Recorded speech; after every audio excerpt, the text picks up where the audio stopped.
November 30వ తేదీ సిద్దిపేట జిల్లా దుబ్బాక మండలం చిల్లాపురి గ్రామానికి చెందిన బండ్ల నర్సవ్వను మాయమాటలు చెప్పి కళ్లు తాగించి ఆమె ఒంటిపై ఉన్న చెవి కమ్మలు, బంగారు గుండ్లు, వెండి కాళ్ళకడియాలు దోచుకుని ఒక ఆటోలో రామాయంపేట బస్టాండ్ లో వదిలిపెట్టి వెళ్లిపోగా విషయాన్ని గమనించిన auto driver Mahipal Ramayampet police station కు తీసుకువచ్చి పోలీస్ స్టేషన్ లో ఫిర్యాదు చేశారు. కేసు నమోదు చేసుకున్న పోలీసులు దర్యాప్తు ప్రారంభించారు. దోచుకున్న దొంగ సొత్తును స్థానిక రామాయంపేటలోని Shri Dhanalakshmi jeweller and pawnbroker వద్ద తాకట్టు పెట్టి 40,000 తీసుకున్నారని నమ్మదగిన సమాచారం మేరకు దారావత్ శ్రీను, దారావత్ బూలీలను అదుపులోకి తీసుకుని విచారించగా నేరాన్ని అంగీకరించడంతో నేడు రామాయంపేట పోలీస్ స్టేషన్ లో సిఐ వెంకట్ రాజాగౌడ్ అరెస్ట్ చేసి రిమాండ్ కు తరలించారు. అనంతరం సిఐ వెంకట్ రాజాగౌడ్ మాట్లాడుతూ నవంబర్ 30వ తేదీ బండ్ల నర్సవ్వ అనే మహిళను పరిచయం చేసుకుని చిన్నశంకరంపేట మండలం కాజాపూర్ తాండాకు చెందిన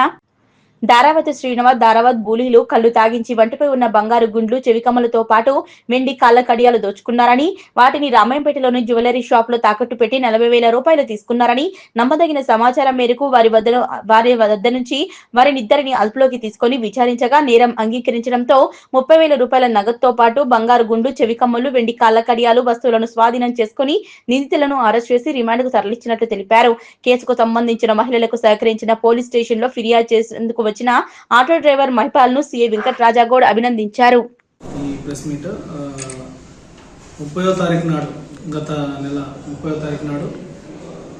ఇద్దరు నిరసనైనటువంటి దారావత్ శ్రీనివాస్, దారావత్ బూలి భార్యాభర్తలు వీళ్ళిద్దరు కూడా కాజాపూర్ తాండా శంకరంపేట సంబంధించిన వాళ్ళు వాళ్ళ చెడు అలవాట్లకి, ఈ మరి దుర్వ్యసనాలకి సంబంధించి విచ్చలవిడి ఖర్చులకు సంబంధించి డబ్బులు వాళ్ళు పనిచేసే డబ్బులు సరిపోవట్లేదు అనే ఉద్దేశంతో ఏదైనా దొంగతనం చేద్దామని ప్లాన్ తోటి తూప్రాన్ వెళ్ళి తూప్రాన్ నుంచి వస్తుండగా మార్గ మధ్యంలో నార్సింగిలో దీంట్లో బాధితురాలు నర్సవ్వ, బండ్ల నర్సవ్వ అని చెప్పేసి ఆమె నార్సింగ్లో బస్సు ఎక్కడం జరిగింది. ఆమె బస్సు ఎక్కిన తర్వాత ఆమె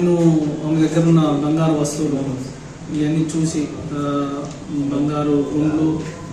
కడియాలు, చెవికమ్మలు వీటిని చూసి ఆమెతో మంచిగా మాట్లాడి ఆమెను మంచిగా చేసుకొని రామంపేట బస్ స్టాండ్ దిగిన తర్వాత కళ్ళు తాగడానికి వెళ్దామని చెప్పేసి ఆమె కళ్ళు కనం తోడుకొని పోయి కళ్ళు తాగిపించి అక్కడ నుంచి కాళ్ళగడ్డ,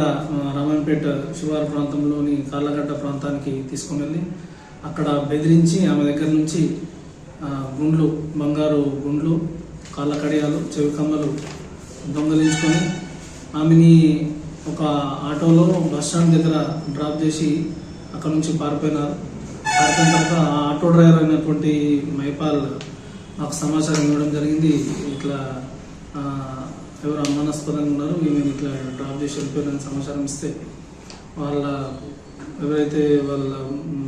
బంధువులు ఉంటారో వాళ్ళకి కాల్ చేసి ఇన్ఫార్మ్ చేయడం జరిగింది. వాళ్ళు వచ్చిన తర్వాత ఆమెతో పూర్తి సమాచారం తీసుకొని మాకు 1వ తారీఖు నాడు కంప్లైంట్ ఇస్తే దానిపైన కేసు రిజిస్టర్ చేసి దర్యాప్తులో భాగంగా నిందితుల్ని నిన్న పట్టుకొని వాళ్ళ దగ్గర నుంచి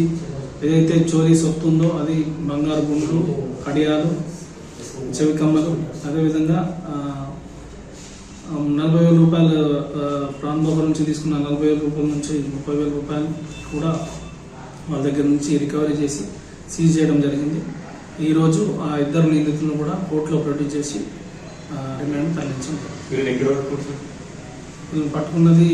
పిజ్జాపల్లి ఎక్స్ రోడ్ దగ్గర.